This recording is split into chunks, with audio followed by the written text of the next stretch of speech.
Waiter যাও কই এনায়ো order লয়ে যাও। জি স্যার, কি খাবেন বলেন। কিরে হ্যাঁ কণ্ঠটা যেমন চিনে চিনে লাগে, তোমার মাস্কটা একটু খুলো তো। কি বলেন স্যার, আমার মাস্ক খুলবো কেন? বুঝছি তুমি মনে করুণার অনেক ভয় পাও না। হ্যাঁ বড়া, হ্যাঁ নাকি অনেক করুণারে ভয় পায়।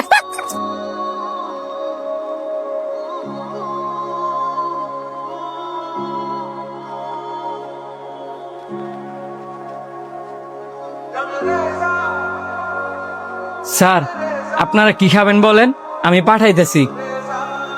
ফাটাইতেছো মানে? তুমি কোন নবজাদা? তুমি নিজে না নিয়ে আর